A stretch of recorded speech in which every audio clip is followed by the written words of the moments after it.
Assalamualaikum warahmatullahi wabarakatuh. Kami dari kelompok 5 ingin mempresentasikan hasil kerja kami tentang upah kerja dan lembur. Di sini saya Abdul Ma'arif besertakan Adib Jalestari, Delisi Veronica, dan Gebi Lamtirwa Situmeang. Dahuluan, tenaga kerja merupakan faktor penting dalam sebuah perusahaan, di mana pekerjaan atau buruhlah yang merupakan tulang punggung perusahaan.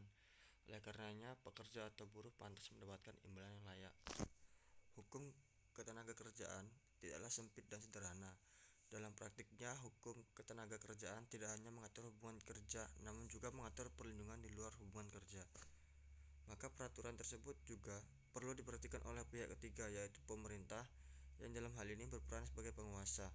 Pada dasarnya, hubungan kerja merupakan hubungan yang mengatur hak dan kewajiban antar pengusaha dan buruh. Pemerintah juga memberikan perlindungan upah bagi pekerja dalam Undang-Undang Nomor 13 Tahun 2003 tentang Ketenagakerjaan. Pasal 1 ayat 30 menyarankan bahwa upah adalah hak pekerja atau buruh yang telah diterima dan dinyatakan dalam bentuk uang sebagai imbalan dari perusahaan atau pemberi kerja pada pekerja atau buruh yang ditetapkan dan dibayarkan menurut suatu perjanjian kerja atau kesepakatan atau peraturan perundang-undang, termasuk tunjangan bagi pekerja atau buruh dan keluarganya atas suatu pekerjaan dan atau jasa yang telah atau mereka dilakukan.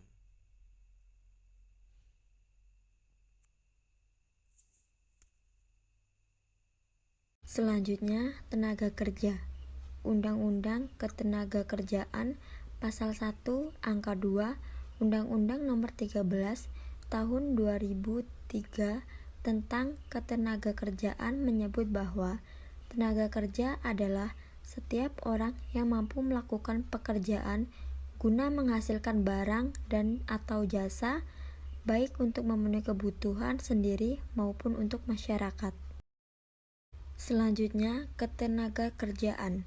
Pengertian dari ketenagakerjaan sesuai dengan Pasal 1 Angka 1 Undang-Undang Nomor 13 Tahun 2003 tentang ketenagakerjaan adalah ketenagakerjaan adalah segala hal yang berhubungan dengan tenaga kerja pada waktu sebelum, selama, dan sesudah masa kerja. Selanjutnya, ketentuan perjanjian kerja dalam Undang-Undang Ketenagakerjaan Undang-Undang Nomor 13 Tahun 2003.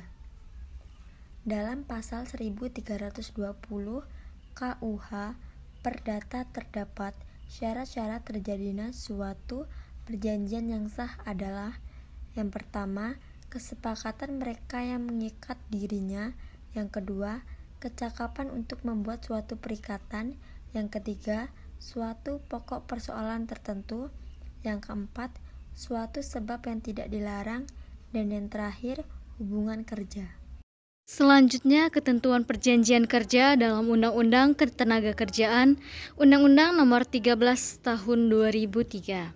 Pasal 6 Undang-Undang Nomor 13 Tahun 2003 tentang Ketenagakerjaan, yaitu setiap pekerja atau buruh berhak memperoleh perlakuan yang sama tanpa diskriminasi dari perusahaan. Penerapan pasal tersebut salah satunya adalah dengan urusan absensi. Absensi yang kelihatan sepele sungguh akan menjadi masalah besar bila tidak dikelola dengan maksimal. Bila absensi masih dilakukan secara normal, faktor human error sangat besar yang tentunya karyawan akan merasa dirugikan. Oleh karena itu, perlu penerapan aplikasi absensi pegawai online agar meminimalisir potensi human error tersebut. Selanjutnya adalah contoh studi kasus. Yang pertama adalah upah lembur tak dibayar 4 tahun. Serikat Pekerja lapor ke Polda Metro Jaya. Serikat Pekerja Transjakarta melaporkan perusahaan transportasi tempat mereka bekerja atas dasar dua pasal, yaitu pasal 78 ayat 2 Undang-Undang Nomor 13 Tahun 2003 dan pasal 187 Undang-Undang Ketenagakerjaan. Pasal 78 tersebut adalah tentang ketenagakerjaan perusahaan yang mempekerjakan pekerja atau buruh melebihi waktu kerja sebagaimana dimaksud ayat 1, yaitu wajib membayar upah lembur. Sementara itu, pasal 187 berbunyi, barang siapa melanggar ketentuan sebagaimana dimaksud dalam pasal 78 ayat 2, dikenakan sanksi pidana kurungan paling singkat 1 bulan dan paling lama 12 bulan. Dan atau denda paling sedikit 10 juta rupiah dan paling banyak 100 juta rupiah. Bus Transjakarta menjadi andalan Pemprov DKI Jakarta pada masa PSBB transisi ini. Seluruh armada perusahaan transportasi itu dikerahkan untuk mengangkut penumpang yang naik 7% selama pemberlakuan ganjil genap. Selanjutnya, contoh studi kasus yang kedua adalah BUMN Angkasa Pura I tunda bayar gaji dan tunjangan karyawan. Penundaan pembayaran gaji dan tunjangan karyawan dilakukan karena kinerja keuangan yang memburuk. API memperkirakan di akhir tahun ini perseroan membukukan rugi 3,24 triliun. Bandara kelolaan API tersebut beroperasi meski jumlah penumpang anjlok akibat pandemi. Hal itu membuat tingginya beban perusahaan yang diproyeksi mencapai 6,44 triliun hingga akhir 2021.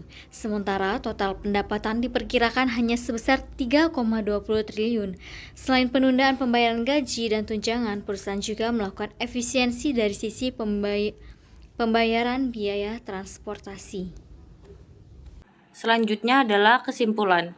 Dalam Undang-Undang Ketenagakerjaan Pasal 1 dan 2, Undang-Undang Nomor 13 Tahun 2003 tentang Ketenagakerjaan disebutkan bahwa tenaga kerja adalah setiap orang yang mampu melakukan pekerjaan guna menghasilkan barang dan atau jasa, baik untuk memenuhi kebutuhan sendiri maupun untuk masyarakat. Sedangkan pengertian dari ketenagakerjaan sesuai dengan Pasal 1 Ayat 1 Undang-Undang Nomor 13 Tahun 2003 tentang Ketenagakerjaan adalah ketenagakerjaan adalah segala hal yang berhubungan dengan tenaga kerja pada waktu sebelum, selama, dan sesudah masa kerja.